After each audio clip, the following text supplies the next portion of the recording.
bituin sa lahat ng nanood sa akin. Itong awitin ko'y dinggin.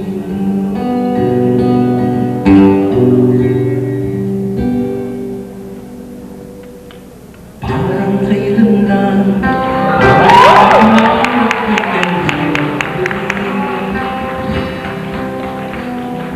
dahil sa inyo napunta ako sa aking nais marating.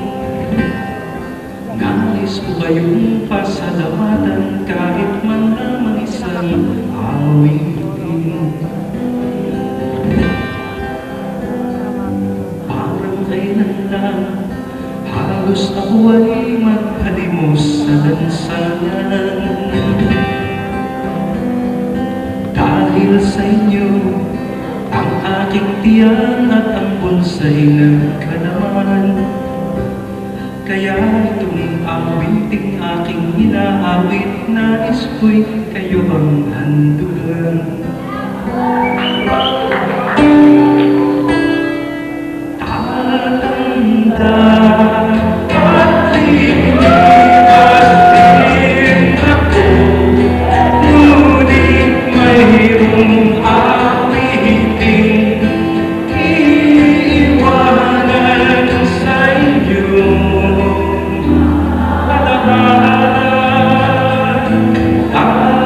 Dahil minsan tayo'y nagkasama.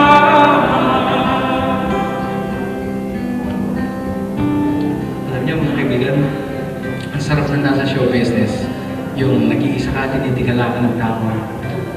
Yung iba ang alam talagang napakasarap talaga, pero meron ding mga behind the scenes na hindi maganda. Ano? Like, ang anong iniiwasan namin sa show business na kung tawagin namin ay intriga. Sumaka ako, lahat na kinikita ko, na-intriga ko sa asawa ko.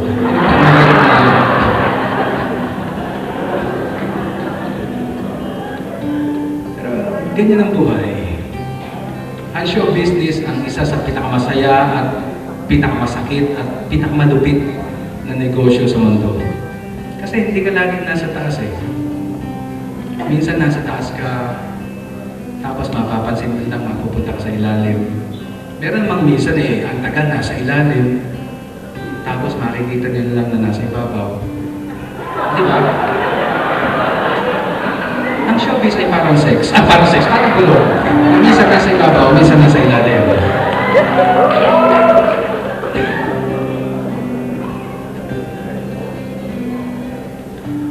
Alam niyo ba na pinakapaboritang prutas ng mga lalaking may asawa sa madaling araw ay watermelon?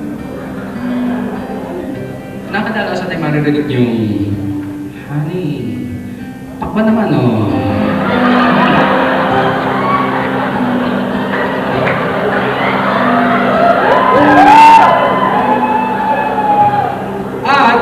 Ika nga mahalay natin ang gusto, tangkalikin natin itong ating producer na si Nelly Band. Ano ha?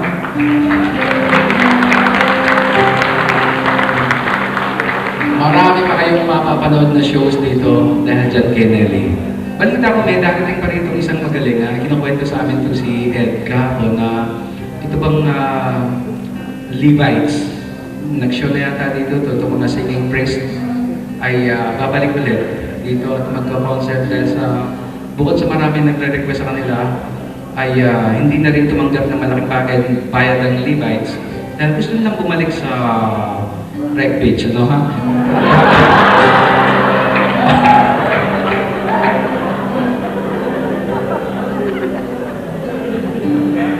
Iba dito sa Vancouver, iba. Si Nolly, San Buenaventura na yung unang passing through dito, nung punta ko rito ay magkasama si Nolly at saka si Tessie. Sila ko sa akin dito ng kung ilang araw ay dinala ko sa mga karaoke bars at thank you. At naalala ko pa na nagpunta tayo sa Drake's.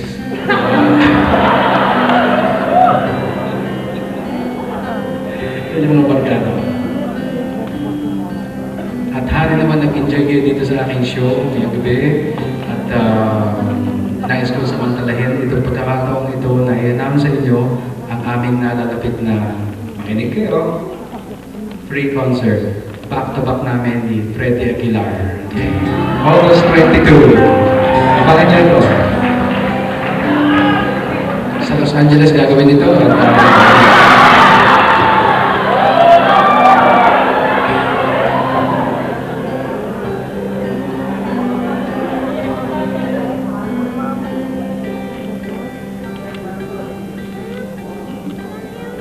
parang kailan lang ang mga awitin ko ay ayaw pakinggan. Dahil sa inyo ay narinig ang isip ko at naintindihan.